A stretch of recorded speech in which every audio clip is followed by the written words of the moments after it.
Okay, let's do this, guys. Good luck. Have fun. Ladies and gentlemen, welcome to week 2 of Risen Esports Champions League. This time today we have Virginia Tech versus Supernova Esports. On me on the desk and in the cast will be Rafa and Frez. How are you feeling tonight, guys? I'm feeling absolutely amazing. How are you doing, Rafa? Oh man, I am so excited, guys. This is Virginia Tech and Supernova, like Eldwis has pointed out here. And we're just getting into Champ Select in just a few moments. Players are just kind of getting all their keyboards and their mindsets and their mentals ready for the game. But we've got a lot of exciting things to talk about between you, me, Eldwis, and Frez here. For one thing, we're on patch 8.10. So what is the biggest thing that has happened on 8.10 so far? I definitely have to say the jungle changes. We've seen so much changes to the XP, especially the biggest one I would say is definitely Scuttle Crab. We got a huge amount of gold difference there and a huge amount of XP. Now we're even seeing some mid laners run Smite just so that they can help their junglers contest that Scuttle Crab. Yeah, the jungle changes are very interesting so far, and we're not sure how long they're going to stick. We already have seen kind of interesting feedback on both extremes towards Riot about it, but basically Riot's overall direction was to try and decrease the amount of early impact and pressure, or basically at what point can junglers start influencing lanes. And they were hoping that with the crab changes and the less experience in the jungle and decreasing the time in which it takes to get to level 3, you can prevent junglers from ganking level 3 before solo laners are level 3. But what has happened now, or it seems like we're not only having junglers ganking at level 2, and those junglers who are strong at level 2 pop up more in priority, but we're also seeing laners who have better wave clear and better early pressure roaming to get the crab, sometimes not just for themselves. They'll just take it away from their jungler, at least in my solo queue games, Rez. What about you? Yes, I'm witnessing the exact same things. The mid laner would just run down to the river, grab the Scuttle Crab, easy. That's like a full wave and a half of gold just from that one Scuttle alone. Yeah. And we're starting to see the pick and ban go through. I'm not surprised to see both Graves, Cosmos, Trundle, or all three of them banned in the first round. Definitely, we can already see that both teams are trying to ban out those priority jungle picks. Yeah, and especially like we talked about, early pressure junglers, especially ones who can spike hard at level 2. Graves and Kha'Zix are pretty much online. You have your mobility and your main damage spell. And we see the Kai'Sa first pick, and we've seen Kai'Sa pop off in MSI Frez really hard. Yes, absolutely. She's definitely one of the best late game scaling champions right now. But something that I'm really, really surprised is that neither team banned away Xin Zhao. And I thought that Xin Zhao would be one of those priority picks, especially over champions like Ezreal, or maybe not Ezreal, but like other junglers, you know? And neither team decided to pick up Xin Zhao in their first round of picks as well. Yeah, Supernova prioritized the Olaf. Just looking over Prodigy's solo queue recent games, I'm just trying to see if that's just more of his comfort pick right now. I mean, we know that Olaf is kind of more higher tier list from 8.9. Maybe he just has not have enough experience playing on 8.10 with new junglers like Xin. Also, you have to consider that Olaf kind of does better late game, even though like Xin and Olaf don't do as well later on. At least Olaf, you're going to build Cinderhulk full tank, whereas Xin Zhao is kind of like feast or famine. If you pop off, yes, you're going to get the warrior, you're going to get the Trinity Force, but then if you fall off, you're not that useful to the team later on. Yeah, you're absolutely right, Rafa. And as we wrap up the first round of bans, we see the Soraka Varus lane from Supernova Academy, which I'm not surprised to see at all. That lane offers so much early damage in lane, especially when with the new and improved Soraka Emax strategy, where it's just unavoidable damage because there's no skill shot at all. You basically put it down and it's down immediately, and that's just free for us. Yeah, instant cast, and the damage is something ridiculous, almost like at least 200 plus just at rank 3, which is pretty much almost rank 5 for a lot of solo mid laners spells as well. Now, Frez, I want to ask you, do you think that this Camille pick could potentially be a jungle pick? Absolutely. When I saw the Camille pick, first thing I thought it was Camille jungle instead of Camille top.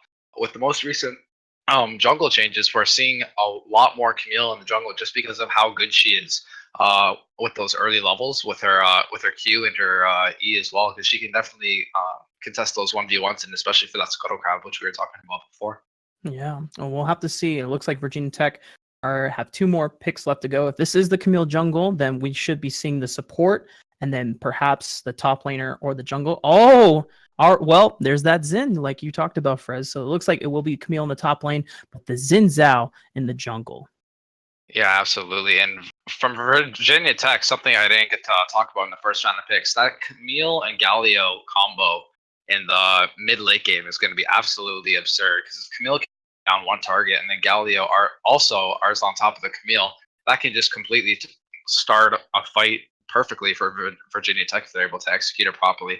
And then we're also seeing the Nami pick as well, which can also synergize well with that combo.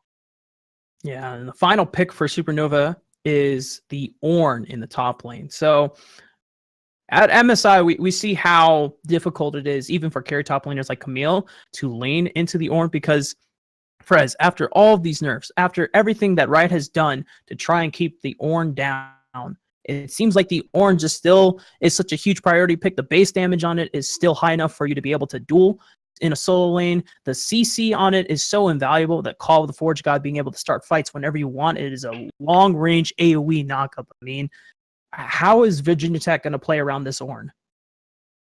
Well, I definitely think that the Camille has the higher advantage as far as in the top lane. So if the Camille is able to abuse the Ornn, especially with her Q and her true damage part of the Q as well on her second part, she's definitely going to be able to shred that Ornn early, and even contest the fact that Ornn does so much damage early on as well. So I feel like if Xin Zhao helps Camille get ahead in the early game, Camille will definitely be able to shut down Ornn, but that's not going to stop the fact that Ornn's team fight potential is just going to be absolutely absurd. Yeah. Basically, you hit it on the head there, Frez. They're going to have to prioritize playing around this Camille in the top lane. And you have great setup with the hook shot and the Hextech Ultimatum if you want to wait until level 6. And we talked about how strong the Xin Zhao is now in the new jungle. So maybe, depending on where Godgavin wants to start on the Xin Zhao, I mean, normally we've talked about in this new jungle change, red buff has kind of been more of the priority where you want to start, because you get that red buff slow, the burning auto attack damage, and then you want to prioritize heading to Scuttle Crab. But maybe if he just wants to go for the quickest level 2 gank, I mean, if we're going to see some cheese, maybe he goes something like blue buff into top lane. It wouldn't be ideal, but I mean, it just depends on how much priority you want to put on this Camille. Yeah, absolutely. Something that I've seen a lot in my solo queue games as well is that when you're starting on the blue side, you'll start your red buff, and then you'll even go as much as to going directly to the top river scuttle straight after that red buff if you don't go for the wolves first. And that just shows you how much impact that Riot has done to that Scuttle Crab. Like, Scuttle Crab is becoming more of a meme. The fact that some teams are starting to prioritize that over pushing waves. In my solo queue games, I would be trying to go for the dragon, and some people would just be going for the Scuttle Crab in the top river just because it's up. Yeah. So that just shows you how important it is to contest that Scuttle. And I wonder if we're going to see any mid laners run Smite. Normally we see Zoe run Smite, but that was taken away in the ban phase. Yeah. I'm not sure if Corki would be an ideal user of Smite. Neither the Galio here, but we talked about, just going back to the point about Scuttle Crab priority. If you're looking at these lanes here, especially in the mid lane, since that's the one that's going to be able to hit level 2 first, because the waves, the lane is the shortest, and then the waves are just they're the most able to roam to either of the crabs depending on what you want to spawn. If you look at Galio and the versus Corki, I would think that the Corki should be able to have the roam first, since he is ranged, he can auto attack from a safe distance. And we've just seen how Galio's Winds of War, wave clear pushing potential has been nerfed in the past. So, maybe do we look to Hopeful Cutie to try and help Prodigus make sure he can get a jump start onto Godgavin here, or do you think it's going to come from another lane? Well, I definitely think that even though Galio's wave clear has been nerfed in the past, I still think that level 1 especially, between the Colossal Smash and the double tornadoes as well, that he's just going to have way more wave clear early on. So what Galio needs to do is kind of almost ignore Corki's harass level 1, obviously to a certain extent. And then once he's able to get that level 2 and shove in that second wave, he should definitely be helping Xin Zhao get that top River Scuttle if he's not going for the bottom River Scuttle. Mm-hmm. And then something, and you mentioned that if he's able to get the level 2, the one advantage that Galio will have over Corki is that if you look in this 2v2 matchup, Xin Zhao and Galio versus Olaf and Corki, you have a lot more hard CC on the side of Xin and Galio. You can start either the taunt to get an AoE taunt there, or if you just want to go for a single target CC, you can go with the Justice Punch, get that knockup, and then get a double knockup going with Xin Zhao's 3 talent strike. I mean, oh my gosh, you can just have a bounce house in as soon as the 2-minute mark. Yes, absolutely. And something that we've completely ignored up to this point is the fact that all this hard CC involved with Camille, with Xin Zhao, Galio, and Nami, that all synergize perfectly with Kai'Sa's passive. Because they're going to be able to get multiple stacks of her passive on multiple different targets, and then Kai'Sa's just going to be able to come into these fights and just clean up. Yeah, you're absolutely right. And adding those stacks of plasma is just going to allow Fong Francis to have a field day. And we didn't even talk about how the Camille Galio combo is a signature combination that we've been seeing as early as the first patch back in January. Hextech Ultimatum into the hero's entrance. You're not getting out of that. There's no way, just because the Hextech Ultimatum, it won't let you leave, Frez. Exactly. You can't even flash out of it. So that just shows you, like, if Camille can land that on that target, it's going to last long enough for Galio to completely get into the fight with his ultimate as well. And that's just going to be a secured kill almost every single time. So with all this initiation then from the side of Virginia Tech, I mean, that just seems so scary for the side of Varus and Soraka, who are immobile and they're fairly squishy. How does Supernova, how can they turn this around? Like, who are they going to look toward to be able to peel all of these divers from the side of Virginia Tech?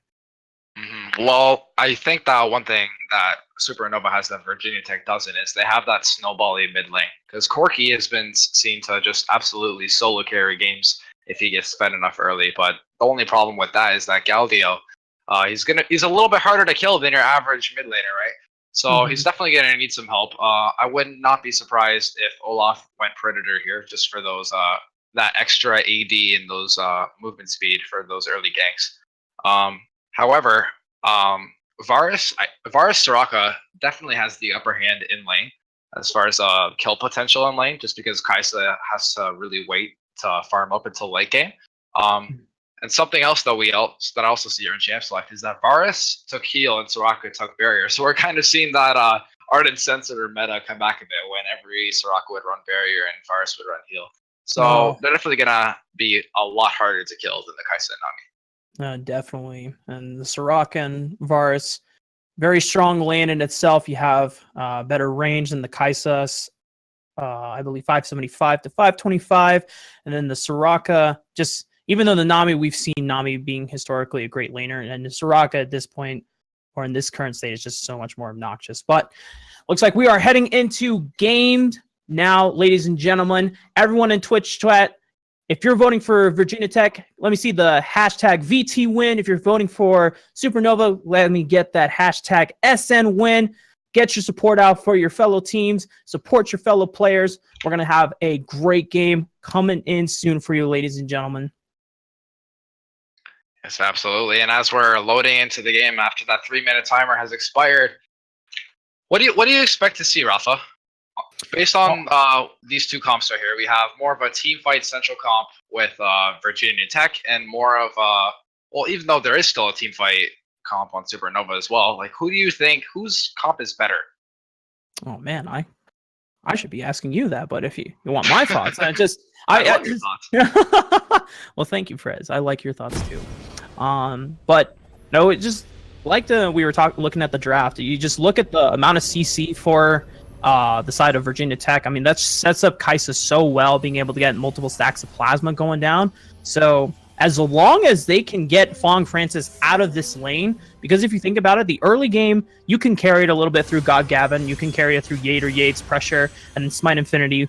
on this Galio will be able to be the initial or the follow-up, kind of set it up, guarantee making sure you have that CC and the damage reduction from the hero's entrance. But after that, I mean, Camille, it's going to be a lot harder for Camille to be able to assassinate Varus and Corki by himself, especially when you have Raka constantly spamming heals on them and then getting the clutch heals from the Wish.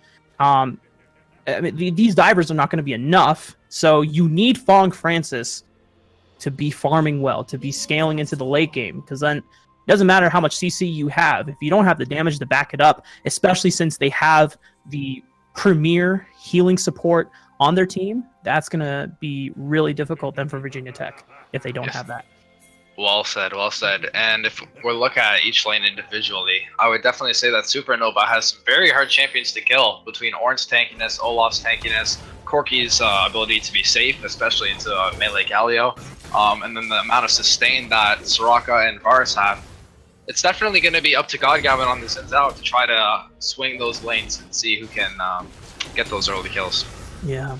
And like we discussed, Frez, we already see that both Godgavin and Prodigus started on their red buffs. They're trying to look for that Scuttle Crab early on. It looks like Godgavin is going to be able to claim the bottom Scuttle Crab, and Prodigus has actually gone over to his... Oh, no, my bad. I thought the Scuttle Crab was quite up. It is now up, but looks like he was getting some vision down onto the bot side. Or maybe he was looking for a level 2 cheese gank onto the bot side of the map. Couldn't find it there.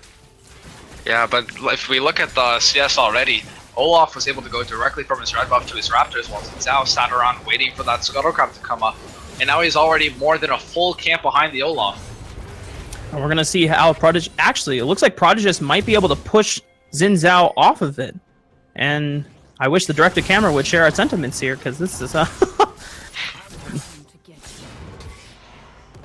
Alright, so it looks like Xin Zhao is going to take that first Scuttle Crab, and I believe that only one Scuttle Crab vision can be on the map at the same time, right? So does the top one not appear? Because I believe that was also in the patch notes, that now only one of them can be up. You can't have both. So once both crabs are taken, then the first respawn timer of 2 minutes and 15 seconds, it will be randomly determined. But both teams will have access to that information, just like when the buffs spawn as well. Just very interesting paths from Prodigus and Godgavin. I mean, Prodigus has now hit level 3, and he's a couple camps actually already up on Godgavin, but we've seen how... I mean, how much does farm leads, if it's not the Scuttle Crab, matter? You know? Well, there's a reason why CSing is one of the most important things to do in this game.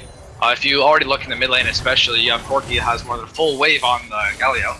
Oh, Godgavin is looking for a gank here. He's going to dash in onto Ednog. He's going to force the flash, but he follows the flash and gets that first blood for Virginia Tech. That's exactly what we were talking about in Champ Select. We really needed to see that Xin Zhao prioritize that Camille in the top lane. And Godgavin executed it perfectly, not only securing the kill, but getting rid of Eggnog's flash as well. So now the Ornn is not going to be able to push freely anymore and push with security, because all it's going to take is for Godgavin to come through that tri-bush and get another kill. Yeah, you're absolutely right. Oh, there's a lot of trading going on in the bot side of the map, but I think Corki's being chased. Hopeful Cutie's going to have to flash over the wall. Godgavin already influencing 2 lanes at 4 minutes into the game. This is the stuff you want to see from your Xin Zhao.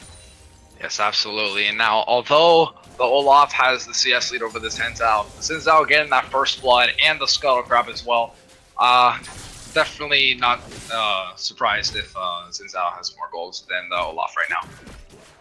Yeah, we're going to have to see what Prodigus does to answer the early pressure from Godgavin, because he has just been straight farming. But if you look at the level lead, it's non-existent. Yeah, he's basically 2 camps above Godgavin, but they're both level 4, both from that kill, First Blood XP gained from the top side of the map, and then forcing away Hopeful Cutie's flash. That's going to give a lot of pressure to Smite Infinity, and I'm going to look to see if Virginia Tech can translate that lead into another roam into the bot lane or to the top lane with that hero's entrance.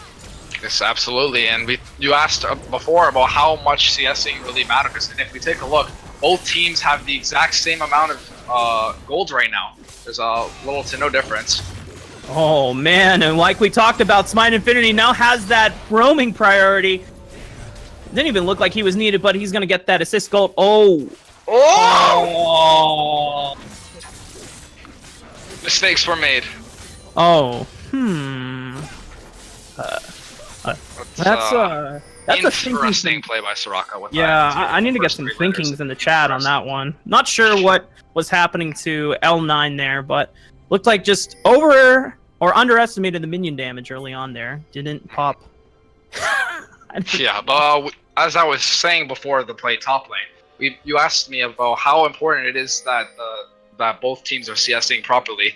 And if we take a look at the gold leads right now, Virginia Tech only has a 100 to 200 gold lead on Supernova right now, despite having 2 full kills. And if we look at the CS, Camille only has 1 wave on the Ornn. Olaf has literally double the amount of CS as the Xin Zhao. Corki has a wave and a half on the Galio, and then Varus also has 15 more CS on the Nami, or not on the Nami, but on the Kaisa. So that just shows you how important it is to CS, because although Virginia Tech has those 2 kills, the gold is the exact same. Yeah. Well, to reiterate my question, I agree with you that the CS for the solo laners is important. What I wanted to see is how much is it important for the jungler side, because now all the experience has been shifted towards the crab mostly, and especially once that crab is level 7, it will start to eclipse the experience that you get from buffs, which is where you get a lot of your experience from normally.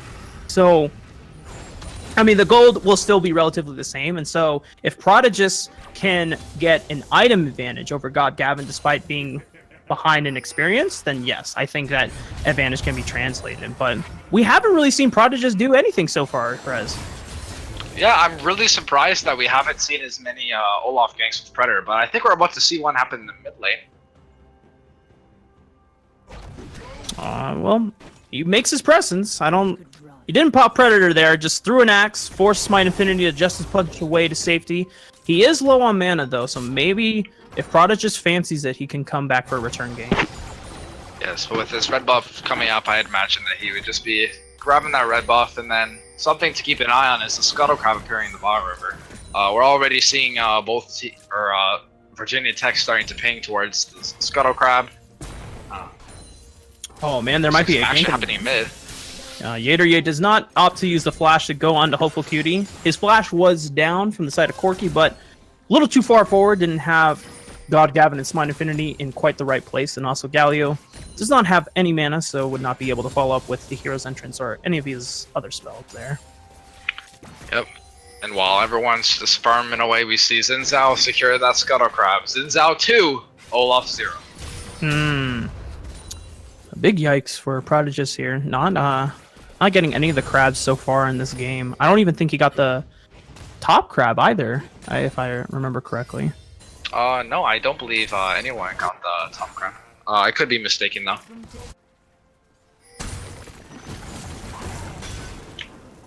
Man. You know, despite the 2 early deaths, at least Eggnog is still not disastrously behind in farm. He's only, like I said, just about a full wave down, and you know, he's keeping up in farms, he's keeping up in item advantage. He still has both of his sums now at this point, so he still can be useful with that Call of the Forge God. But still, Frez, we have not seen anything from Prodigus. He's just been power farming, but now that God Gavin has kind of returned to the jungle a bit, we're starting to see that power farm lead not really amount to it. Oh, actually, Call of the Forge God being used, misses Yade, but he has the package from Hopeful Cutie trying to hit Yade, but he has Smite Infinity and God Gavin coming in to assist. So, unfortunately, nothing really found there on the Yade. All shot to get away from the Ornn engagement there. Not really ideal from the side of Supernova. Yeah, absolutely. And now, as we approach the 10-minute mark, we see the Rift Heralds come up in the top river. We talked about last week how the Rift Herald got buffed in patch 8.9, and how the Rift Herald is not only doing more damage to the tower with its charge, but it actually takes less damage from that tower every time it uses its charge as well. So kind of making a buff to the Rift Herald when it's left in solo lanes, but a little bit of a nerf to when it's actually being contested by people on the enemy team. That's right. Smite Infinity might find Prodigus here. He is on the bot side of the map. You know, Troy 2 and L9 have been having the push of priority here onto the bot side of the map, but despite their priority, they have not been able to. Oh, Prodigus is now here, forcing the flash out of Joe Jacko, and that's gonna be it right there. Yeah, well, he showed himself. So, but that being said, now that we have seen the flash go away from Joe Jacko, I'm really interested to know whether Prodigus is going to want to re-gank that lane or if he's just going to go back to his power farming. Yeah, he's fully completed the Cinder Hulk enchantment now, and he's gone with the Stalker's Blade, so it shows that he has no interest in ever dueling God Gavin. And if God Gavin ever finds Prodigus, that is going to be one scary time for Prodigus. We mentioned how Prodigus had a 22 CS lead on God Gavin earlier in the game, but God Gavin was able to close that gap despite out-ganking Prodigus. So, this goes to show you how much power farming is actually going to get you. That junglers, regardless of how much you farm, you're still going to need to gank and help out your teammates across the map. Yeah, and there's a lot of theory crafting going on between like pro players and top tier analysts. Like, if I don't know if you guys ever watch LS, but yeah, first speculated that power farmers like Nidalee or Graves would be, or Kane even, would be superior since the camps were going to come up even faster. But clearly that is not the case so far, at least as far as the meta has developed. It's all about the pressure. I mean, the Scuttle Crab is really the only camp you need. Oh, there's a 4-man gank coming in bot lane. The Ragnarok is being popped out. Call the Forge God is going to look for the knockup onto Joe Jacko, but Fong Francis decides to use Killer Instinct because he's got Yater Yate onto the back line, assisting him. Both of the flashes coming out. They're trying to close the gap onto L9. God Gavin is going to try to distract the rest of the team. He might be able to take down Ed Dog. He's going to force his flash as well. Troy 2 trying to put as much damage as he can as after burning both sums. Smite Infinity wanted to join the fight, but he's going to be locked up here by Hopeful Cutie. Actually, Yater Yate is going to Whoa! He gets the Hextech Ultimatum and follows the flash! There's nowhere you can run, Hopeful Cutie, because you're dead, my friend! Yater Yate closes that gap, gets another kill for himself. We talked about how lethal the Hextech Ultimatum with Galio's our combo is, and that just goes to show you that even if you W away on Corki, there's no escaping a Camille, especially if she is Flash. You're locked in. The Galio radius on his ultimate is even longer than the Hextech Ultimatum, so there's no way you're going to be able to escape that.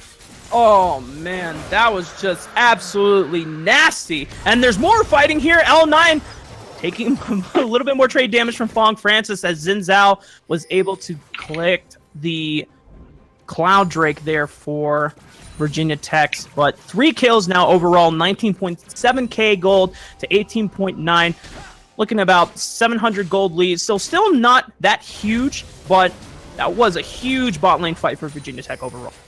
Yes, absolutely, and we thought that Supernova was originally going to win that fight. We saw the 4-man gank in the bot lane, catching out the Nami and the Kai'Sa.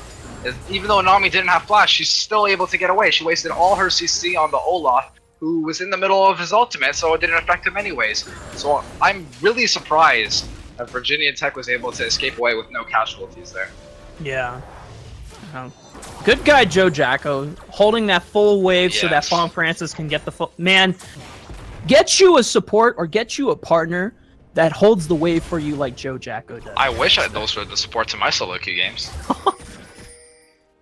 That's generally the kind of teammate that I like to be in my Risen games to my ADC, because I am a support player in Risen.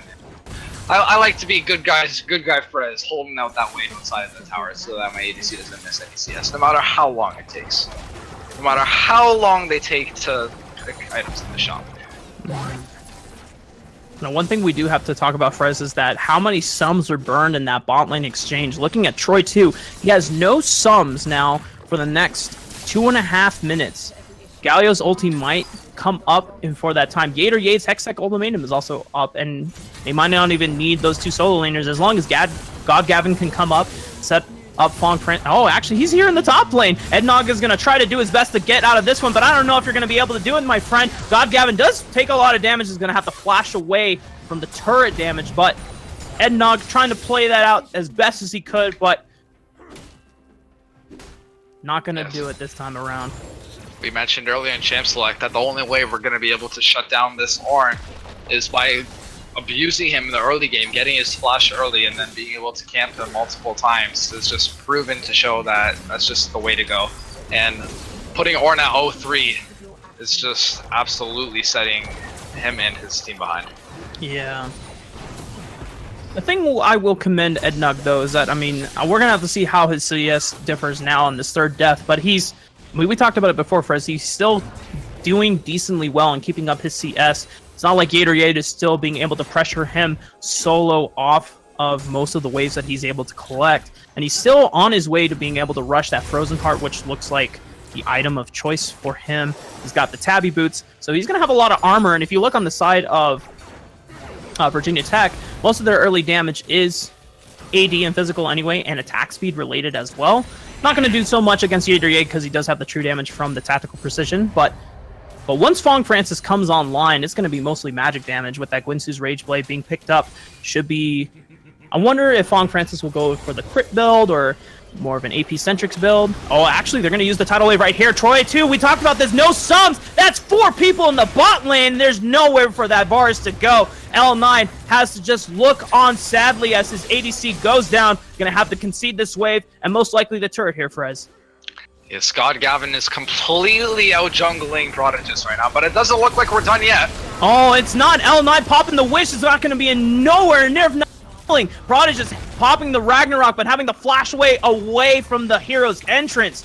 Man, this is just a slaughter here in the bot lane. They're going to be able to get the turret here on the bot side of the map. Yater chasing Prodigus away, making sure he cannot contest anything. Wow, we are just seeing Virginia Tech completely outplay Supernova in this game in every department right now. We're starting to see them close that CS gap, especially in the top lane in the jungle. Still haven't caught up in the CS department quite much in the bot lane, but getting that bot turret, getting that top turret, getting those kills, 6 now, and the Air Dragon, that's definitely going to help here on out. Yeah. Yater, you gotta be a little careful, my friend. I know you're Fred, you got the Trinity Force, Control but that's 3 one people. of the biggest baits. Oh, he's actually opting to go on a Troy too. Wow. He has both sums. I'm not sure if you're gonna do. Oh, but he gets the kill anyway. What are you doing, Troy? You had both sums. This is going to be a little difficult for Yade, though. Did pop the flash, and he's gonna get out with the hook shot. What, Press? Guy. Yep. I think the only way Troy is gonna be able to survive that Camille is that Soraka is definitely gonna have to be babysitting him all game from here on out, because that just goes to show you. Only with the Triforce and the Tiamat, that's all it takes. That's all it takes to one-shot the enemy AD carry, especially when they're how many levels behind? When they're 3 levels behind.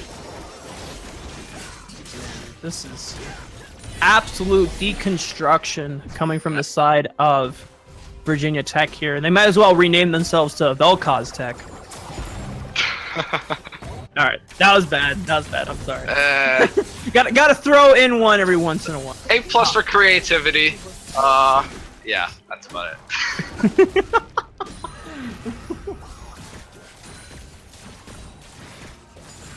Alright, now... Oh, we see the Varusar coming onto the Kai'Sa. Oh, man, Fong Francis doesn't even have a chance. The Chain of Corruptions is enough lockdown. That's gonna be 1 death onto Fong Francis. That's gonna be the first kill for Supernova Frez. Comeback. Potentially, maybe? Maybe. There wasn't too much shutdown gold on that Kai'Sa, but... honestly, like I said, it's really a meme, but that Xin Zhao got another Scuttle Crab in the bot river, getting him about 120 gold, so... Not quite as much gold as killing the Kai'Sa, but... Oh, yes. Man. Oh, Yader's going to find himself into Prodigus. He's going to pop the Hero's Entrance from Smite Infinity, going to land the knock on Prodigus. He does not have Ragnarok from before. Maybe he can get a kill, though. Look at the damage coming out, but the Wish is going to be able to get that clutch heal. Yade going to get engaged on by the package. Nice bubble from Joe Jacko. Ornn looking for the engage. Call the Forge God hits both. That's a 2-man knockup from the charge. Smite Infinity is going to have to flash away. Does have that Scuttle Crab movement speed bonus, and the 2 Cloud Drakes. Gonna be able to run away, but cannot say the same for Joe Jacko, the sushi fish. We're starting to see Supernova take advantage of their pick potential and their teamfight presence. We saw the Kai'Sa all the way out in the top lane. We saw Virginia Tech completely split up, and they took advantage of that. Ornn was able to not only knock him up with his ultimate, but land a 2-man knockup with his charge as well. So I wonder if they're going to be able to keep this up, because if Virginia Tech keeps playing the way they are, they're just going to keep on taking advantage of that. And with the Baron up as well, we're starting to see a lot more vision priority for Supernova as well. We don't see a single award down for Virginia Tech. Yeah. And I think the main sin there from Virginia Tech was that Yade was just kind of walking in on his own. Yes, he had Smite Infinity come in with the hero's entrance, but the rest of the team didn't really seem like they were forward or heads up on the play. It didn't really look like everyone was quite committed yet. It just seemed like Yade was kind of walking around thinking he owned the jungle. I mean, he is 3-0-3 on this Camille. He's very fed, and he can solo kill almost anyone at this point, but you cannot disrespect the engage potential from Ednog's Ornn, even though you've killed him 3 times in lane. Yes, laning phase and mid game, late game is completely different situations for the Ornn. Oh, Joe Jacko getting caught out by the Chain of Corruptions. That's twice now from the side of Supernova, just using that Barst ultimate to look for a pick. As soon as a priority target appears in sight, it's go time immediately from Supernova. Yes, absolutely, and Joe Jacko had no business being that far out of the mid lane. When that tier 1 is gone, you have no defense behind you. They have way too much pick potential. Oh, but they're looking for the pick of their own. The Killer Instinct and the Hextech Ultimatum being used to lock down L9. But they're going to have to deal and run away from Prodigus and Troy too. Smite Infinity pushing on the bot side of the map. They might look for a re-engage here. Smite Infinity doesn't have Hero's Entrance quite up yet, but he does have the teleport if he wants to join in on this fight. Godgavin having to use the ultimate to disengage, to not wanting Prodigus to close in on him. And Hopeful Cutie's still trying to pursue, maybe. We're starting to see a second version of Supernova here. We saw them play extremely passive in the early game, but now we're starting to see them play way more aggressive and TP behind them. Yeah, Yade's gonna try to look at him, but he doesn't have Hextech Ultimatum. It's just using a way to get Hero's Entrance, Smite Infinity into the rest of the map. Blue team gonna pop up that Rift Herald. Godgavin's gonna summon it there. The Redemption is coming out for the side of blue team, but the Call of the Forge God is gonna look for another one. And it's gonna, that's a 4-man knockup! That's another knockup! Oh, fight for over to turn it all around. Smite Infinity's gonna drop. Von Francis already dropped as well. Joe Jacko's gonna go down. That's a double kill for Hopeful Cutie. Holy crap, Frez. That was an immaculate. What? Whoa, my God. Rafa, what are we witnessing right now? We saw so many summoners burn from the side of Virginia Tech before that fight, and the Ornn was able to catch them all completely, laying a 4-man knockup with his ultimate, and then knocking them again with his charge. That just shows you that you cannot make those greedy plays burning all those summoners before the fight, because once we saw the champion's entrance from Galio and saw all those flashes burn from Virginia Tech, Supernova was just able to turn that fight around completely and almost acing them. Oh man, it looked like the engage was almost favorable for the side of Virginia Tech, but like you said, they burned their key ultimates, the Hextech Ultimatum and the Hero's Entrance already, trying to get it onto Soraka and then the pick onto Prodigus and Hopeful Cutie, but then they had no more engage options. And it was just super easy for Ednog to be able to turn that around with that Call of the Forge God ultimate there. And now, Virginia Tech, they were at 1.6-0. Now it's 8-7. The kill lead has been stabilized for the most part here, Frez. Yes, absolutely. And I'm going to have to agree with Twitch chat here. Rafa casting Craigasm. Well said. Who was that in Twitch chat?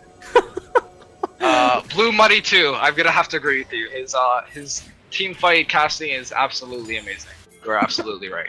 All right, we gotta give it props to Supernova though. I mean, it's just looking at how well they were playing these team fights, especially with the early deficit. We saw how hard the tempo advantage was for Virginia Tech, but now they understand their team composition, they understand their strengths, and they understand when it is time to go and punish the fact that Virginia Tech doesn't have their key ultimates to be able to counter-engage or engage picks. Yes, absolutely. And for Virginia Tech right now, I think all they need to do is just slow down. They're looking for way too many fights, they're looking to make way too many plays, and Supernova is able to completely take advantage of that. Oh, look at the minimap here. Yader tried to engage on the Ednog, but the rest of the red team collapsing. Oh, and I don't know if Yader is going to be able to get out of this one. Hextech Ultimatum onto Eggnog. Can he dodge out of this one? Does get the movement speed above, but he gets clipped by the Chain of Corruptions. There's nowhere for him to run. Yader is going to go down. That's a second kill for Troy, too. And they're going to be able to punish the fact that it's now just a 4v5 for the next 30 seconds here. This is exactly what I was talking about. They're being way too greedy. They're overextending. They're playing like they were the first 10 minutes of the game, but they can't do that anymore. They don't have that goal lead that they once had. And again, right here, wrong, Francis. That's an easy ultimate that you no longer have. Oh man, Bonk Francis was trying to look for something there, but gets caught out. And it looks like Joe Jackal's gonna suffer the same fate. Another double kill for the side of Hopeful Cutie.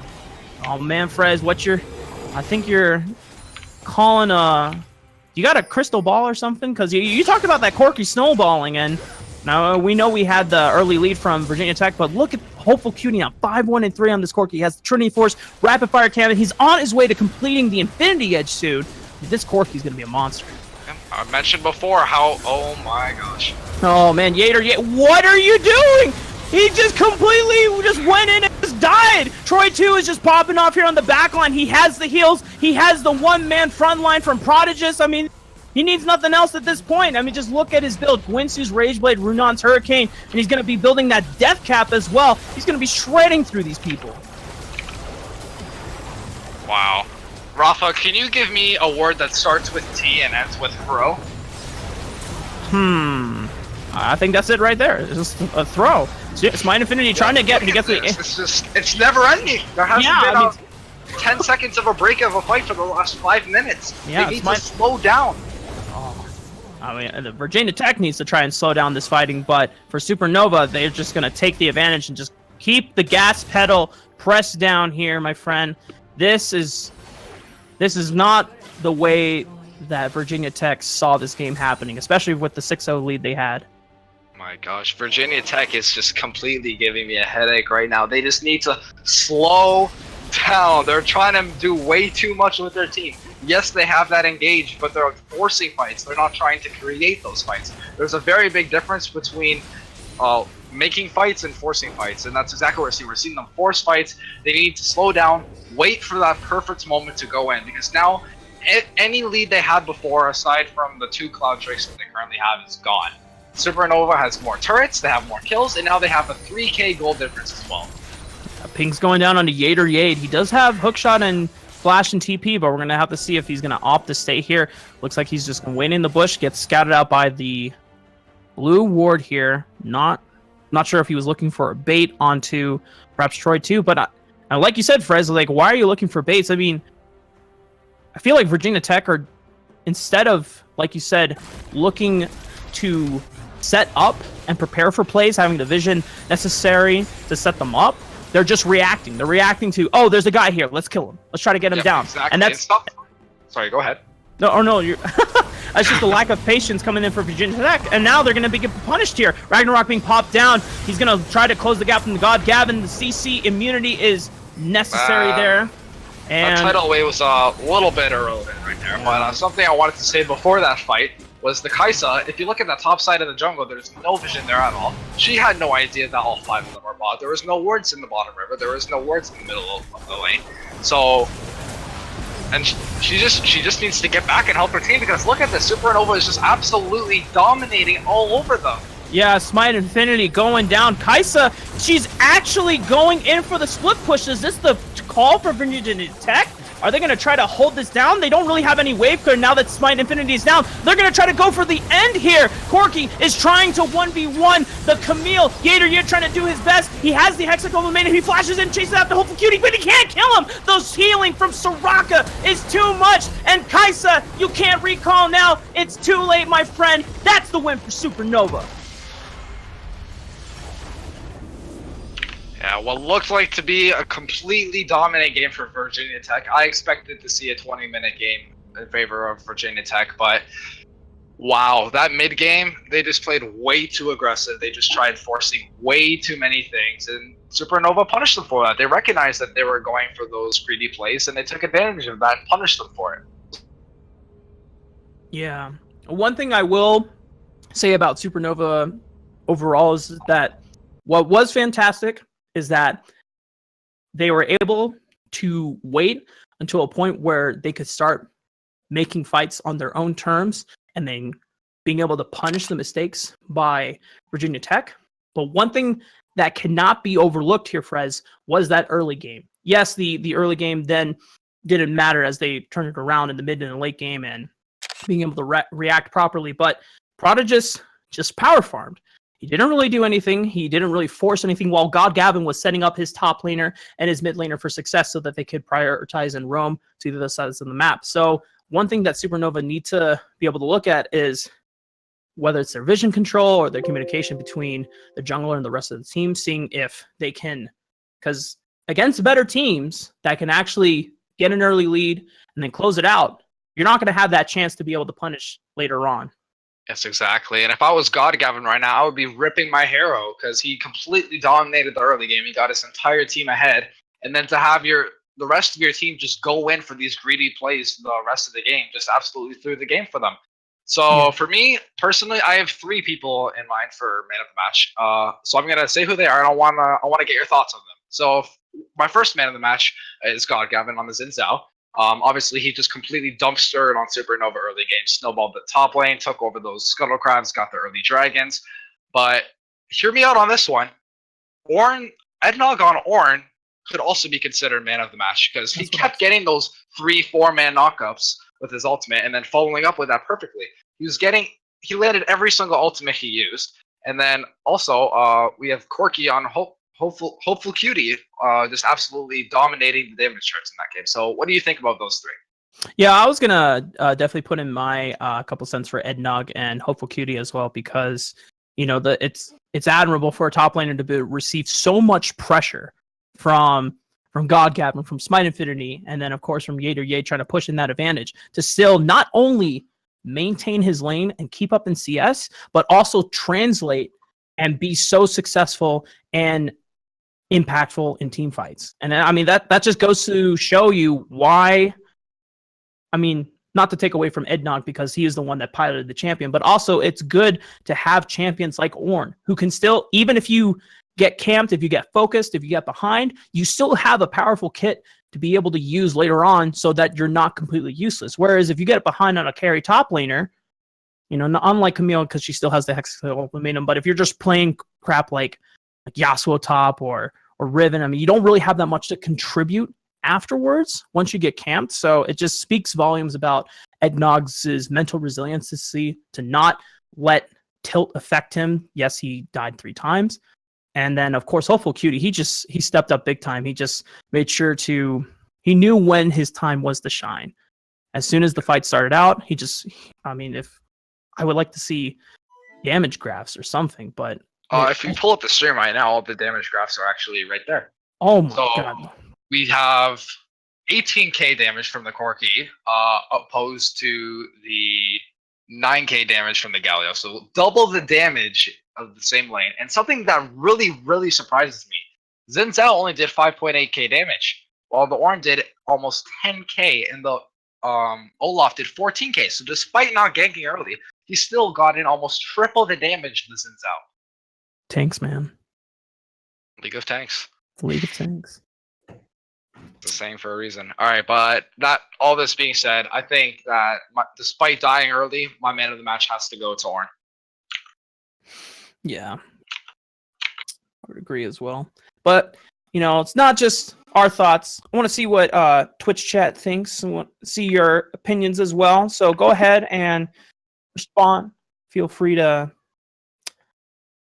leave your comments and see who you thought should be recognized. Or we gave our props to Ednog and Hopeful Cutie and God Gavin. But if there's anyone else that you feel like should be recognized, feel free to leave them down. Absolutely. All right, so we'll be right back as we prep for this next game. Don't go anywhere.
All right, ladies and gentlemen, welcome back. This is going to be the second game of the best of three between Virginia Tech and Supernova. And Frez, man, what a disastrous throw by Virginia Tech, but also what an incredible comeback from the side of Supernova. Yes, those are the games. That's exactly why I play this game of League of Legends. I live for those games. I love comebacks, and Supernova was able to execute that comeback perfectly.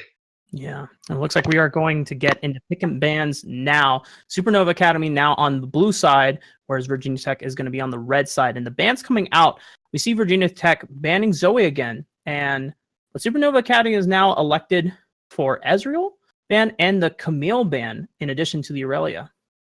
Yes, I'm not surprised to see the Ornn and the Camille bans come out at all. They were definitely two of the most influential champions in that last game. Despite Ornn losing early, he was just completely able to turn those team fights around. And aside from these two bans, we're not seeing much of a different early game. I would not be surprised to see the Xin Zhao ban here, as I mentioned before, because but it looks like they're gonna go for the Kha'Zix instead of the Xin Zhao. I definitely would have expected a Xin Zhao priority ban, considering that Supernova has first pick in this draft. Oh, well, they are first picking a jungler, but it is going to be the Graves instead for Prodigious here on Supernova Academy. And if we look in his most recent solo games, he has been spamming not only the Kha'Zix, but the Graves, as well as Nocturne as well. So maybe if Virginia Tech can win this next game, maybe he brings out the Nocturne special for us, Frez. Yes, Nocturne. I love Nocturne. I used to play him all the time for my grind from bronze to gold. Obviously, I don't really play Nocturne anymore, considering he's not exactly meta right now, but I would love to see a Nocturne pick. It's just one of my favorite champions in the game. Yeah. Oh, I'll have to give you a quick Nocturne fact I found the other day, but Caitlyn being locked in for Virginia Tech. So Fong Francis not going for the Kai'Sa this time around. He's going for a more safer, more lane dominant ADC this time around. And this time they're going with the Olaf for God Gavin. Yep, we saw last game how good Olaf actually turned out to be despite not ganking that much. He was able to not die the entire game with an amazing score of 4-0-7. And with Supernova, Lucky, and Jim Morgana, that seems like a really, really aggressive lane that might even be able to contest into the Caitlyn. Yeah, so Jhin is one of the few lanes that can actually deal with the Caitlyn, if not be able to fight her early on. And the fact that you have the Morgana as well. I mean, if they don't have a decent support to match up in the Morgana, that's going to be really hard for Fong Francis and Joe Jackal to deal with.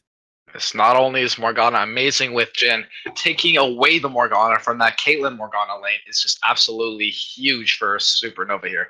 Because if all it takes is Morgana to land one Q, and that champion's probably dead. If they don't have flash and heal, they're probably just gonna straight up die because Caitlyn's just gonna place a trap right on them, get that headshot, get those free auto attacks, and not to mention Caitlyn has way more range than Jhin until Jhin actually gets his fire cannon. Indeed.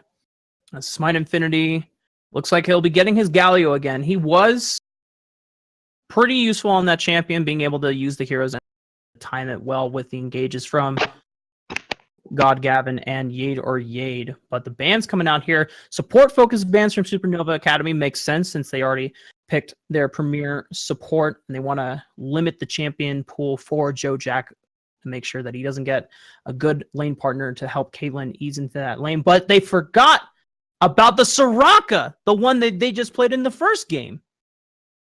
Yes, absolutely. And something that you got to take note from Supernova, now that as they're starting to hover the Sion pick, 2 of their tank flex picks between their support and their jungle are already taken, unless it is a Morgana mid, because we're not 100% sure about that. But they really low on tanks right now, and Caitlyn is just gonna absolutely be able to kill them like super fast because they have a squishy jungler, squishy support potentially. So it's definitely good. Yeah, it's Morgana support as we see the Orianna lock in. So it's definitely good that Supernova has that tank top lane. Yeah.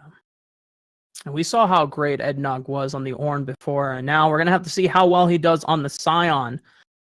Sion did get a noticeable nerf this patch. The Roar of the Slayer, damage overall, and poke effectiveness has been reduced. The 130% damage whenever you fling a minion into other enemies has been reduced to 100%, and the base damage on it as well has been reduced. To compensate, they buffed the AP ratios, but it's still an overall damage nerf. So I think the way that Sion players now build it is now you just max the Q instead. If you can get the armor reduction shred, now that it affects any enemies when you hit that first minion that passes through. If you get that full duration decimate from the Q, whew, a lot of trade burst damage there from the Sion. Yes, absolutely. However, we see Virginia Tech lock in the Fiora, and Fiora is definitely a really big hard counter to that Sion, because Fiora can not only parry the most of his harass from his E, but any hard CC that Sion's going to do while he's charging up his Q, whether he's engaging with his R, Fiora is not only going to be able to avoid the CC and avoid the damage from that ability, but inflict a really long stun onto the Sion as well. Yeah, we're going to have to see how well Yade is going to be able to play that top lane. We saw him receive a lot of attention from God Gavin and Smite Infinity trying to get him ahead on the Camille in that Ornn matchup. Now this time he's on the Fiora. He scales a way bit better than Camille. Going to have access to true damage a lot more often than the Camille would, using those vital procs. And then once he gets that 2-item Power Spike, the Ravenous Hydra, and the Black Cleaver, he's not going to only be able to sustain all the time in lane against Ednog, but also going to be able to shred his armor super easily when he's not hitting those vital procs. Yes, you're absolutely right about that. Now, I'd really like to take a deeper look into this bot lane, because from what I see 2 really aggressive lanes. I see Jhin trying to get as much damage in as he can with his grenade bounces and his 4th shot. And then I also see Caitlyn trying to get as much harass with her headshots, and Soraka as well with her E. But that being said, Morgana can shield Jhin for the Soraka E just as often as Soraka can use it. So it's going to be a little bit of a skill testing matchup here to see if Morgana can time those spell shields properly to avoid that harass, and as well as the fact that Caitlyn is not going to be able to get many traps on Jhin just because Morgana can just prevent Jhin from getting hard CC. I completely agree there, Frez. And then the other thing, we're going to have to look to L9 to see if he can get an advantage on Joe Jacko. He played the Soraka the first time around, so he should understand the champion limits well enough that he might be able to look for an opportunity to punish. Joe Jacko does not have any defensive spells, whereas L9 has the Black Shield. So if L9 can somehow land a Dark Binding onto Joe Jacko, I mean, he's not bringing Cleanse, he's bringing Barrier. So if he doesn't flash the initial Dark Binding, that could be a huge kill setup potential for Troy 2 and L9. And if Prodigus also makes his way downtown, walking fast, shout out to this Carlton real quick, they can get that kill onto Joe Jacko. Yes, absolutely. Now, wait a second. Something I see here, I see Caitlyn taking the heal. There's still 9 seconds left, but I see Caitlyn taking heal and Soraka taking Barrier. Now, correct me if I'm wrong. I thought that the Soraka was supposed to take heal because of the Ardent Sensor, and Caitlyn was supposed to take Barrier for that extra life. So from the way that I understand it, I'm not a bot lane main, but I think you want to take the barrier because it shields you from burst damage, and it's an overall more net kind of health advantage because barrier amount is more than heal. And so since you rely on making sure that you're topped off on health, I think the barrier is just kind of overall a better option for the Soraka versus the heal, as Caitlyn with the heal allows the Soraka to kind of stay in lane, because as soon as the Soraka's chunked, then Caitlyn's not going to be getting any more heals. So you just Absolutely. Yeah, you're absolutely right. If Morgana is able to land one of those dark bindings on Soraka, there's not really much that Soraka can do from that, because Jin's going to be able to follow up with his W, root her for an extended amount of time, and get a whole bunch of auto attacks in between there. And then on top of that, Morgana also took Ignite, so they really have that pick and kill potential. Now, something that I've noticed by looking at both of these teams, I would definitely say that Virginia Tech has a far more superior split pushing comp between the Olaf, the Caitlyn, and the Fiora, while Supernova has a way better team fight comp. Now, even though Galio and Soraka and Caitlyn are still pretty good at team fighting, I don't think that they'll be able to contest the amount of hard CC and team fighting potential that the Morgana, Jhin, Orianna, and Sion all have. Now, Graves is just going to be kind of in there, getting his damage here, getting his damage there.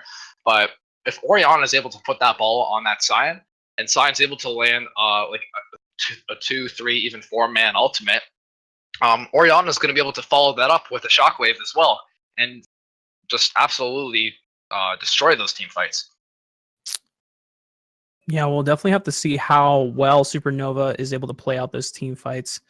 Because one thing is that, Fiora is a split pushing god and she does a lot of damage, but it's not like Season 5 upon rework release where she could not only split push, but also have that Titanic Hydra and the Black Cleaver be a team fighting god, being able to sustain for so long in team fights. She's not that monster anymore, unless she, of course, gets like a 3,000 gold lead somehow. But at that point, on any top laner that's a carry top laner, that the game should be over theoretically. But you're absolutely right, Frez, that we have to see how well Virginia Tech can do their 1-3-1 split push composition, because that's the ideal way to play it.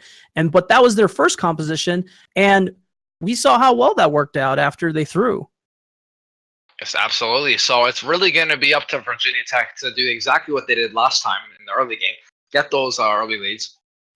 We are really interested to see if Godgavin can contest those early scuttles against the Graves, because he was able to do it last game against the Olaf, but this time he's on the Olaf. So I wonder if he's going to end up like the Olaf last game, not going to be able to contest those scuttle crabs, or if he's going to be able to contest those scuttle crabs and get that early XP and gold lead. Yeah. And Prodigus probably will favor the Graves this time around, as his priority was more on farming versus getting those crabs. And Graves is a very fast farmer. He clears so efficiently, so well, and especially with the fleet of footwork, being able to top his sustain off in the jungle. It's never a time that Prodigus should be getting low, whereas Godgavin, his clear speed increases when he does get low from his passive. So I want to see... I would love for Prodigus to just be a little more aggressive than he was in the first game. I want to see him get in the face of Godgavin, because if you want to establish early pressure, that's what you got to do on this patch now.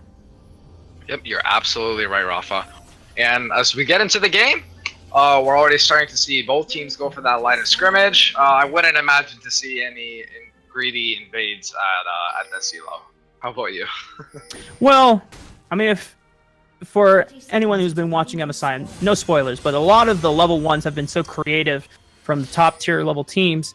It definitely takes a lot of prep work to set up for something. It's not just like a standard solo queue level 1 invade where you just blindly all group up level 1. That works for lower elos because no one knows how to coordinate against that. But when you're dealing with Diamond Plus players, they've all been through that. They've all went through the, hey, it's Blitzcrank on the enemy team. Hey, it's a Morgana Dark Binding. Don't group up and, don't be by yourself, because if you get hit by that, then you're pretty much dead. So this not going to happen unless there's extensive prep work going into that. And I'm not sure we're going to really see that from the... Ooh, that's a nice Dark Binding, though, on Smite Infinity. Chunking him for a bit. GG, Morgana's fed. got that 10 gold from the Spell Thief's Edge. Smite Infinity can't really back it. That's about 100's worth of damage onto him early on, so it's going to give Hopeful Cutie a little bit of harass advantage. Oh, look at this creative delayed level 1 invade. God Gavin being away from his red buff. Yade is also here, but Ednog providing a little bit of CC, but they're going to have to fight over this. He misses the smite, and Prodigus is now level 2. This is not good for God Gavin. He's going to have to flash away. Finally gets it out, but Prodigus decides not to pursue it. Probably the smarter choice there, but oh man, what a great delayed invade from Prodigus and Ednog there on the top side of the map. Yes, with level 1 Smite being at 390 health, we saw both teams kind of wait for the other guy to do that last auto attack when the red buff was at 450. But Olaf's auto attack didn't quite do 60 damage to that red buff, so he ended up smiting a little bit early, even though that the red buff was at like 20 health. The guy was just able to not only get the red buff, but burn his smite, and then burn Olaf's flash, and then now he's just gonna have to start all over again with the leash. Yeah, he's level 1. He has no smite as he has to wait a few more seconds before that can come out. So his early clear is going to be substantially harassed. Oh man, Smite Infinity having the flash away. Hopeful Cutie with the all-in with the Ignite as well, forcing away Galio. He's going to have to burn his TP to get back to lane if he wants to make sure he doesn't fall behind in CS. But man, what a great start from Virginia Tech, Frez. This is completely different than from the first game that we saw. Yep, absolutely. And as we see the trades going on in the top lane, we can already see that every time Cyan has been charging up his Q, like right now, for example, look at that. Fiora just got that easy W, easy parry, and if she's not going to W his stun away, she's just going to Q out of it. So it's going to be very, very unlikely that Cyan's going to be able to land a nice knock-up on this Fiora this game. Yeah, and we're going to have to see if Ednog... I'm curious to see if he read the patch notes and make sure to max Q first, as maxing E will not do him a lot of good in this lane, even with the Arcane Comet. Yep, you're absolutely right, Rafa.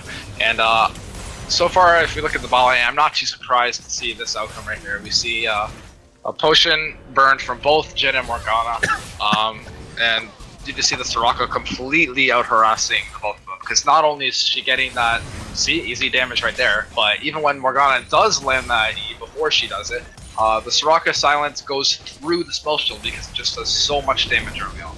Yeah, and I think it looked like Troy 2 and L9 had the early push level 1, but as soon as Prodigus had that amazing level advantage from the invade on the top side of the map, he came to the bot side. He didn't gank necessarily, but his presence alone on the Scuttle Crab had to force Troy and L9 away. Wait, okay. Disregard that whole thing. I just looked at the wrong teams. You know what? Take two, guys. Prez, man, this bot lane.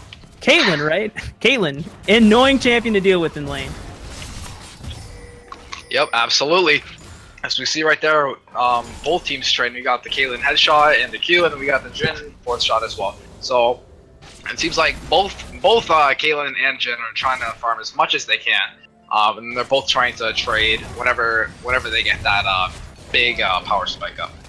Yeah. Oh my gosh, Smite Infinity has taken so much damage. Already had TP'd back from the earlier all-in from Cutie. Is now down to 300 health. This is just absolutely disastrous here for his early laning phase. You're absolutely right, and we see the Dark Binding on the Caitlyn. Oh man, it's chunking down Fong Francis, but Joe Jacko with them heals is going to be able to keep Fong Francis topped off there.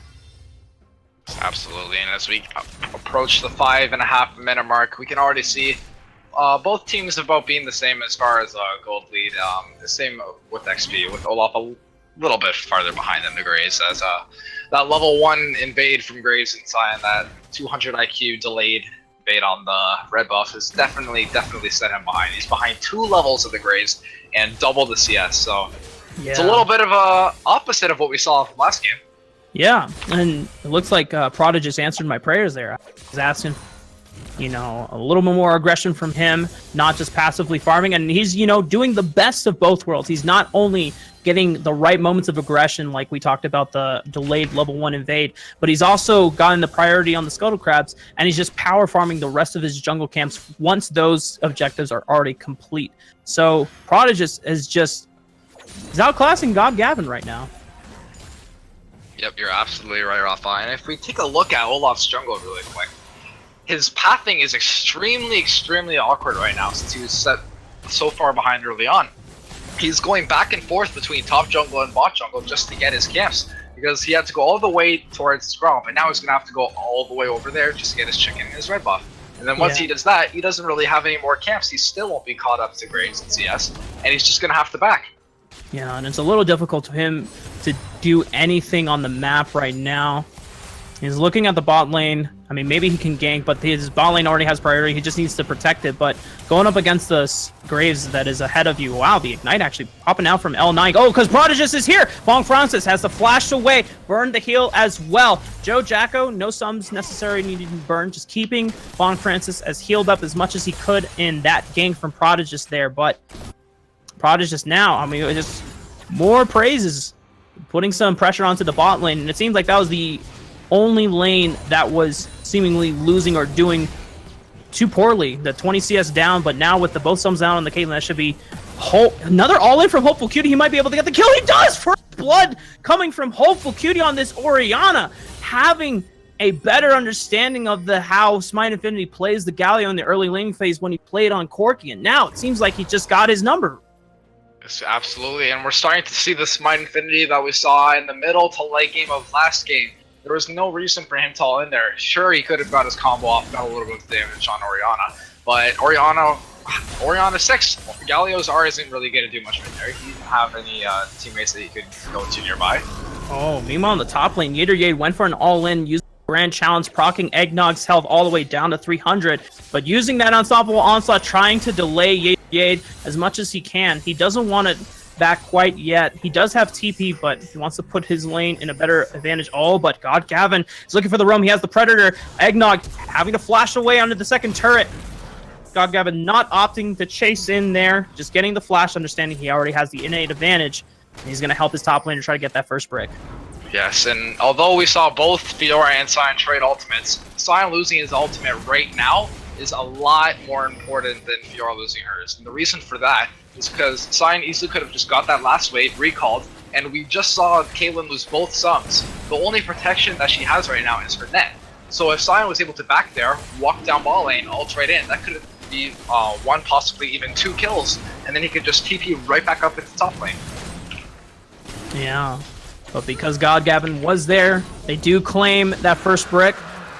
Blue team trading in for a Mountain Dragon instead. We're going to have to see how well the Global Gold trade-off payoff is there.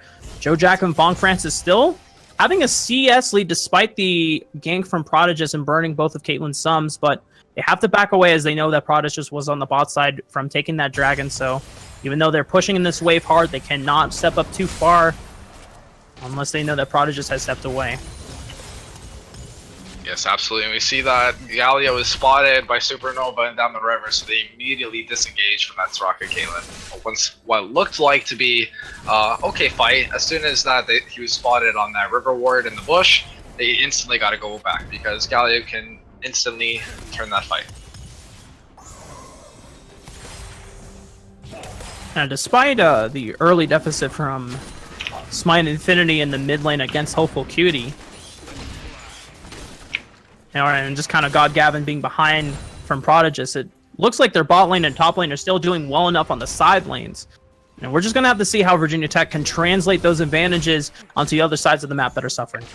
Yes, absolutely. And I'm really interested to know, aside from Earth Dragon, what has Prodigus been doing this game? We're starting to see that lack of aggression again, because not only has he not been ganking as much as Olaf, but that CS lead that Olaf was once super behind in is all gone.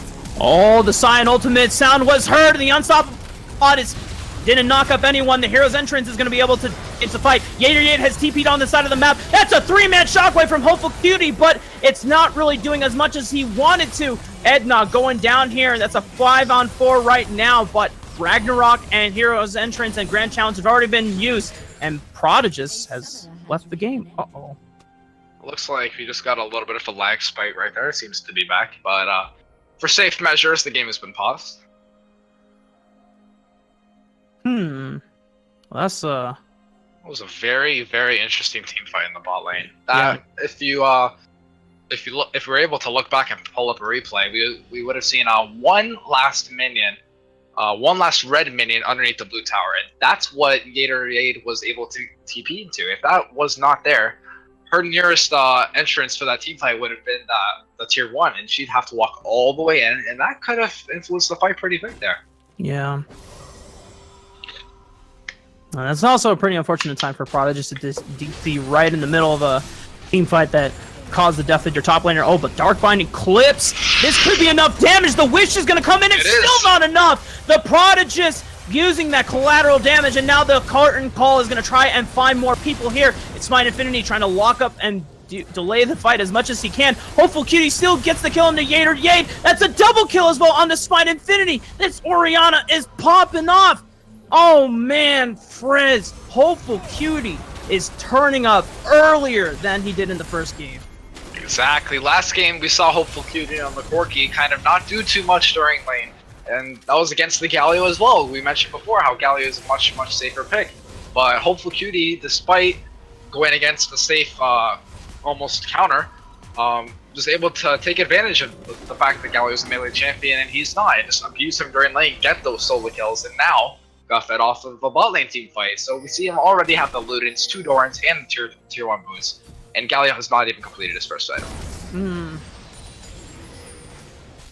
God, Gavin, and Yater, they got the first brick advantage, but then opting to TP in for that 5-on-5 against a team fighting composition. Not sure if that was the correct call, and it looks like Virginia Tech are starting to suffer the same decision-making problems that they had from the first game, and now here in the second game here.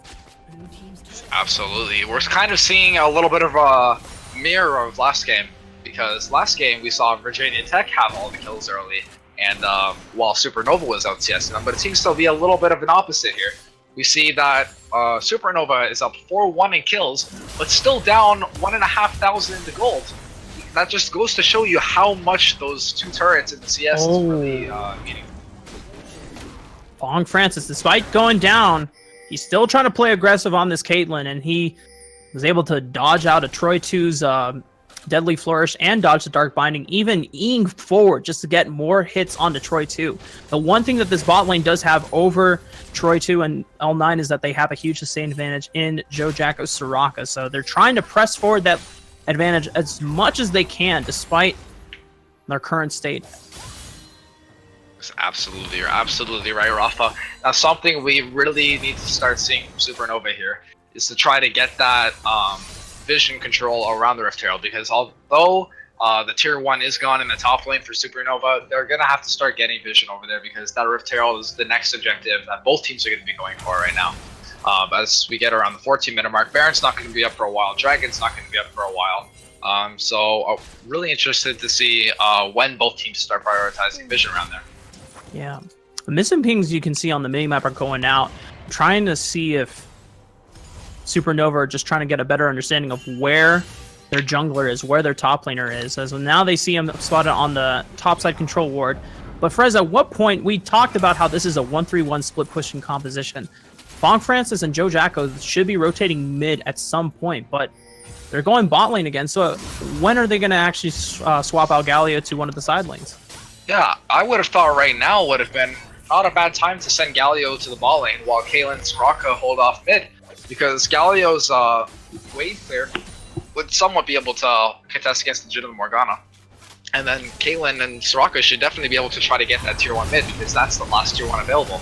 Oh no, Prodigious is here trying to get the collapse into Jojako, and Francis takes out the Soraka without even a chance to pop the wish there. Now Fong Francis is here left alone on the bot side of the map. God Gavin going to try to answer back with his own aggression on the top side, forcing Eggnog to use the Unstoppable Onslaught away. Now he doesn't have that ultimate to initiate a fight under the turret, but he's just going to try and buy time as his team tries to take that turret on the bot side of the map here. Yeah, looks like we're going to see a trade of turrets. We're going to see the tier 1 gone on the red side, while we see the tier 2 gone in the top lane for blue side. And that's not exactly worth for Supernova. Losing that tier 2 top lane, you give up so much map control in the top lane, and with Baron coming up in 5 minutes, that's going to be huge. God Gavin, though, making a slight overestimate on how aggressive he wanted to go. He wanted to punish Eggnog being so far forward without his ultimate, but Didn't realize that Prodigus had backed, forcing Godgavin to use his flash to get away from safety. Did not want to go down and give up his life while Yader was recalling right there. A little miscommunication. Yeah, absolutely. Now, I wonder why the Graves, Morgana, and Jhin didn't decide to go take up the Ocean Drake, because they were able to not only get that bot turret, and but they didn't just rotate over to the Dragon, despite seeing Olaf in the top lane. Yeah, I mean, there's a lot of things that are not happening that we would be expecting. We're not seeing the Caitlyn and Soraka rotate mid and swap out with Smite Infinity. We're not seeing blue team take control of that Ocean Drake after they took the bot turret and had control over the bot river. But we're going to have to see who makes less mistakes as later on. And on the first game, it was Virginia Tech making all the mistakes and Supernova punishing, but they have this 1-3-1 split push composition, so we just need to see it executed a bit more cleanly here. Right, like it seems like we have a little bit of awkward positioning right now. Dark Binding lands on his Smite Infinity, has a damage reduction, but he gets clipped as he uses the Justice Punch, has the flash away. Might be enough. Hopeful Cutie flashing in with the kill, and Ignite gonna seal the deal onto Smite Infinity. And now this gives Supernova a time to push forward on their advantage in the mid lane here, while Jhin tries to deal with Fong Francis on the bot side of the map. Kind of like what we were just saying, Galio should be in the top lane trying to shove that wave in since the Rift Herald is up. We see Fiora with TP, so she should be in the bot lane right now trying to shove that in while Caitlyn and Soraka are in mid. And then Olaf's just roaming between all the lanes. Now because of Galio getting picked off in the mid lane, that's just going to be a free Rift Herald for Supernova. Whereas if they did their rotations correctly, if Fiora was in the bot lane with TP, she could have TP'd up to a fight if necessary, and Galio should have been top trying to hold up that turret while the Caitlyn and Soraka try to get that tier 1 mid. Yeah, and it's just also just not that safe for Fong Francis on this Caitlyn to be so far out extended. I mean, we saw this from his Kai'Sa as well. Kai'Sa was split pushing in game 1, and it just seemed like the ADC not grouping with the team was causing them to lose some of these fights. Yes, Caitlyn is kind of in a power trough right now where her damage, she needs the farm to be able to get to the kind of 3-item power spike she needs, have those large, massive crit headshots, but it's just not this safe to be split pushing and overextended on a side lane when you have 2 solo laners with TP, and then one of the solo laners having a semi-global ultimate in Hero's Entrance that can join mid at any point if you get picked off. Yeah, it's like right now, what I would really like to see from Virginia Tech right now is to just get that top lane priority, get that wave slow pushing, because you don't really want to commit too much pushing for that tier 3 yet, because you still have the tier 1 up in the mid lane. It's not that safe. So what I would like to see is the Fiora down in the bot lane, while all 4 of everyone else is in the mid lane trying to force that tier 1 to go down, because if the 4 of them are mid and Fiora's down there with TP, there should be no issue for them whatsoever. Yeah, I feel like they might be listening into you talking, Frez, because as soon as you started giving them the final hammer, Smite Infinity was path towards mid, but then he went bot lane, and so now finally Fong Francis and JoJack are here in the mid lane, going to be able to match against, assuming Troy 2 and L9, the other bot lane, as they should be able to siege for this turret with much better chances, as Caitlyn does have the 650 range over 550 range on Jhin here. Yes, absolutely, and we see Fiora already trying to back off after getting that last wave. She doesn't, like I mentioned, she doesn't want to commit too much because she doesn't have that vision control in the top jungle for on the blue side. So she's props to Yair playing a lot safer than they were last game around this point. Because last game we saw a little bit of positioning issues. Yeah. So now this 1-3-1 split push composition, finally, in 19 minutes, is starting to come into fruition here. We see the bot lane and the jungle grouped up here, and then because of Godgavin being here putting pressure onto the mid lane, it forces Prodigus to give up his farming and have to be here, as he's, one of the advantages you have with Graves is that you have better wave clear than most other junglers, in fact, more ADs. But look at the damage just coming out. Headshot coming out onto Prodigus, but gets body blocked. Yader also putting pressure onto the bot lane, forcing the unstoppable Ednok. He's getting taken down. He just needs a couple more Vital Procs, should be able to do it. But the turret damage is a little too spooky for Yader to continue that dive. Meanwhile, in the mid lane, it looked like a counter engage happened, forcing Ragnarok out of Godgavin, and a flash from Fong Francis as well. Eggnog trying to do his best to hold off this lane. Doesn't have Unstoppable Onslaught anymore, but he still has TP in case he can get into a point. But he flashes the Q slow. Maybe he can get it. Forces Eggnog's flash his own way. One auto should the W shield so large will not allow Yater to get the 1v1 kill. And meanwhile, in the mid lane, they are using. They clip Fong Francis with the Shockwave, and now there's nothing. There's no wave clear here from the side of Virginia Tech to stop this push here. Rift Herald taking down the inhibitor turn and the inhibitor. They've broken open the base here, Frez. That is absolutely huge. This is what I was saying. It's very important to get that tier 1 down in the mid lane. And look at that. They weren't able to get it. And look how Supernova was able to punish them for that. Oh, man. But Virginia Tech, they're committing really hard to this 1-3-1. They've TP'd Yater to the top side of the map. But Eggnog's Unstoppable Onslaught came back up. The Wish is going to try to give some healing back. But at what cost? They give a life for an inhibitor turn, not even an inhibitor yet, so they cannot equalize the breaking of the bases here from the side of Supernova, and they're getting the chase down onto Yater. Looking for a Dark Binding. Deadly Flourish misses, and he used that lunge to be able to escape, but with Galio down, it's 4 members versus 5. How can Supernova make use of this advantage right now? Well, I think right now what Supernova needs to do is just have one person in the mid lane just kind of, just keep it shoving. And Cyan needs to be in the bot lane right now, which it looks like he's already doing, so props to him for that. Because he has TP up while Fiora doesn't. So if Supernova can prioritize Vision around Baron, try to get a force fight around there, Cyan's going to be able to get into that fight while Fiora can't. Because Fiora has no hard CC to actually prevent Cyan from completing his teleport. Oh man, Hopeful Cutie with the flash forward! This man has been the saving grace for Supernova, finding these shockwaves onto priority targets, using the flash to aggressively go forward, take out the priority wave clear here from the side of Virginia Tech. That should be a Baron call now as they're trying to burn it down. And Yater is going to try to force Eggnog away, not allowing him to TP. But if Eggnog chooses to, like you said, Fiora has no CC, so he can just TP at any point if he chooses to, as long as he doesn't get bursted down. They're trying to go for the Baron. Godgavin flashes in. He might be able to go for the steal. The hero's entrance. He hit the Graves. He needs to get the smite.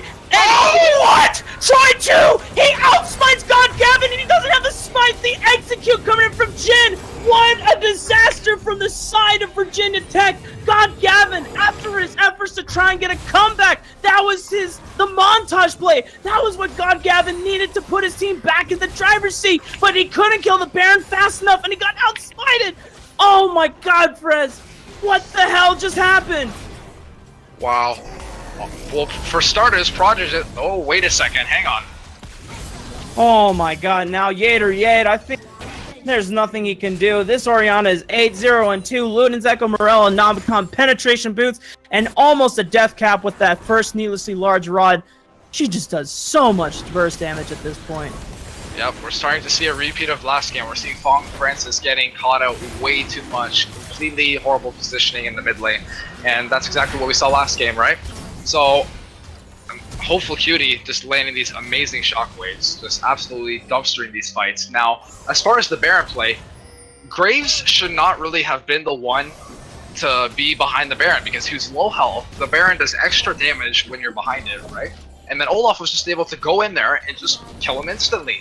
Now, despite that, despite Supernova not having a jungler at all,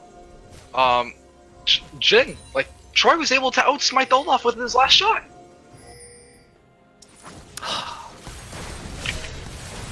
This is why when Jin first came out, everyone was like, man, Jin should be a jungler. No cap on that one.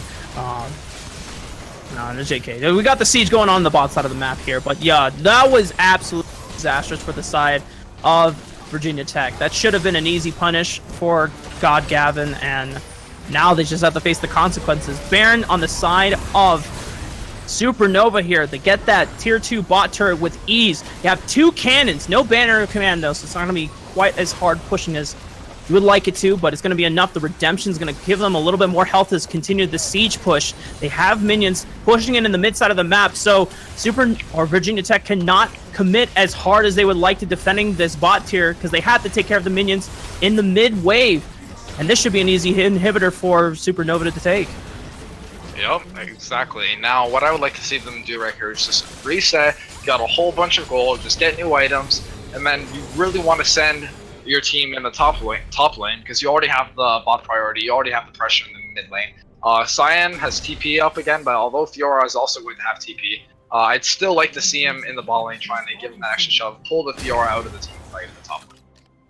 Is Yader actually pushing for this? I mean, the Graves E cooldown is no, he's gonna get over. So, not sure what that chase was there. I am still absolutely flabbergasted by that Baron play. That's some. That's kind of what you see in those YouTube montages. You know, it's not every day you get to see a Baron play like that. I mean, the unfortunate thing was that for Godgavin, that was his Baron montage play. Solo killing the jungler and then taking the Baron for himself to give his team the relief they needed. But that was the Baron montage play for Troy too. Outsmiting a jungler. That's just... Oh.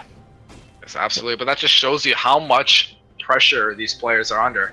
There's so much at stake. There's so much, like, I guarantee you at that Baron play, there was probably so much shouting going on that Godgavin was just probably, like, freaking out, right? Yeah, a Shockwave connects on the Smite Infinity. That's a knock-up onto Godgavin as well. But L9 is forcing away the backline by himself with the flash. Soul Shackles. Yader has TP'd onto the side of the map. And Hopeful Cutie, he's actually getting chunked down by Yader. Maybe this is the fight that Virginia Tech needed to come back. Hopeful Cutie is chunked, and he's going to go down. That is the main carry from the side of Supernova going down. Double kill also for Ednog before he goes down as well. Oh man, it looks like the hard commit from Supernova was a little too aggressive. And Frez, just as we were speaking praises about this team, just as we were speaking faults about Virginia Tech, they surprised us again. Yeah, absolutely. When you have that bot lane pushing in, you have that open inhib in the mid lane, there's not really a reason you need to force a fight in the top lane. If you could just stall the game, stall for those minions to get up there, force someone on Virginia Tech to deal with that wave in the bot lane, then you can go for a fight. But when Grace wasn't even in that fight, correct me if I'm wrong, like, that was just a really bad timing for that fight. That's a fight that they did not need to take. Yeah. And I'll start with Hopeful Cutie starting the Shockwave. Yes, he has been the main engager. He has been finding these crucial Shockwaves to win team fights off of his own back. But, you know, collecting just Smite Infinity in the Shockwave is not the fight that you want to start on, as this is really tanky Galio. Is a lot of health from the Morellonomicon and the Rod of Ages, and of course he has the Keystone. Oh my gosh, I can't even think of the name. Aftershock. Thank you very much to our stream host production team. Thank you, getting that good old call in the ear. But yeah, they didn't need to force that fight on the top side of the map. Just need to wait for the minion waves. But now that the minion inhibitor has spawned up, they want to take that back. Oh, there's the shockwave we're looking for. 3-man. Yader getting chunked down. Or that's Joe Jacko as well. That's the main healer down, maybe. But Hopeful Cutie getting absolutely annihilated by Yader. 1 for 1, 1 for 2 so far. But that's a double kill from Troy too. They're pushing hard for this inhibitor. Not sure if this could be the game-winning push, but maybe. I mean, they have a lot of wave clear. Frez. Virginia Tech does not have the wave clear they need to be able to contest the super mains coming in from the bot lane and the wave coming in from the mid lane as well. Something that we noticed that was different between this fight and the last fight was that Orianna used her shockwave properly. She didn't waste it on just a Galio, because using it on Galio isn't even worth it. She got a 3-man shockwave, and that was able to start a beautiful fight for Supernova. Yeah, but they're trying to hold this off as much as they can. Yade off the back of his own. He's trying to defend them as long as they can. Godgavin trying to wave clear. You have Joe Jacko now, the heals. They're going to try to force this back. I'm not sure if they can end this. Yade has now respawned, but the 2-man unstoppable onslaught knockup so is going to do enough. But Caitlyn is now back up. She's trying to provide the outs, but it's not enough. They just... I think that was Zombie Scion ending the game with Prodigies there. And that is the 2-0 victory from Supernova. Absolutely. We saw Supernova play multiple different ways between both games. Last game we saw the amazing comeback. They picked their fights perfectly. Although we almost saw a little bit different this time. This time they had the lead early, and in the mid to late game they were almost picking some bad fights that Virginia Tech was almost able to take advantage of. Just insane stuff. And, you know, I think Hopeful Cutie was a little jealous that we put him up for contention for man of the match last game, and we ended up giving it to Eggnog. Now he's like, no. All right. You think my Corki was good? Let me show you my Orianna. Ignite. No TP BS here. I'm going to solo kill Smite Infinity. And he did. He forced him away level 1 or I think it was around level 3 with the Ignite. Forced him to flash. He had to TP back. And then he all-in him with the Shockwave Ignite combo once it came back up. And from there, Hopeful Cutie was just taking names, flashing forward with the Shockwave, catching out Fong Francis, God Gavin, and Joe Jacko in places that they shouldn't have been, and should have been respecting Hopeful Cutie's damage outburst even more. Yeah, that was almost a near to flawless game from Hopeful Cutie. Aside from that one Shockwave top that almost threw the game, just amazing Shockwaves all game, 3 to 4 man almost nearly every time, getting those fights that they needed, getting the solo kill on Calio. My man of the match for Cutie this game. Yeah, but not to take away anything from the rest of the Supernova team, as this is a team that plays together really well. We saw that mainly in the first game, where despite being behind early, they came together, they used their ultimates correctly, and they had that clear communication to be able to punish Virginia Tech once they were over-aggressive and then overextending. And, you know, I really loved the level 1 invade from Prodigus and Eggnog, being able to put God Gavin behind, where in the first game, he had a huge tempo lead in the early game, and we talked about, man, Prodigus needs to be able to match that early aggression. And between him and Eggnog, that pressure was alleviated and it was reversed. And it was so well done, because then God Gavin was on the back foot, having to power farm his own jungler just to get in the same level range as Prodigus after that red buff steal. Yeah, and we mentioned at the beginning of the game how Virginia Tech really needed to abuse the 1-3-1 composition that they had. But they didn't do that. They waited way too late to start sending Caitlyn Soraka into the mid lane. They only sent Caitlyn to the Soraka in the mid lane right as they ended up getting killed. And then they were able to push, Supernova was able to push straight for that mid inhibitor. And I feel like the game could have been significantly different if the Caitlyn and the Soraka went to the mid lane a lot earlier than they did. Right. And not to mention, I would really like to see how this game would have turned out if Olaf was actually able to secure the Baron, because that was huge for Supernova there. Oh, man. And then our props to Troy, too, there for making sure, despite Prodigus going down, he could hear the calls of his jungler Prodigus saying, "Don't let him take it from me. Don't let my death be our downfall." And got that last 4th bullet in, man. It's just unlucky for God Gavin, but fantastic from Troy. Absolutely. And I thought that Virginia Tech was actually going to be able to hold up their Nexus at the end, but we just saw how much damage Jin does with his auto attacks to the Nexus. And then even Zombie Cyan. Zombie Cyan wins the game. Well, you know our man of the match, Hopeful Cutie. If there's anyone else that you feel like deserves recognition, Twitch chat, go ahead and leave your comments. And also, everyone, thank you so much for tuning into this best of 3 between Supernova and Virginia Tech. This was the highlight match for today's Champions League on Risen Esports. And I'm just going to check with my production crew real quick. I believe that is the only match we are casting today, is that. All right. So with that, Supernova taking the 2-0 over Virginia Tech. That will be it for Risen Esports tonight on Champions League. My name is Rafa, and my co-caster Frez, and our wonderful production manager Elvis. We're going to sign off for you guys. Thank you so much for tuning in.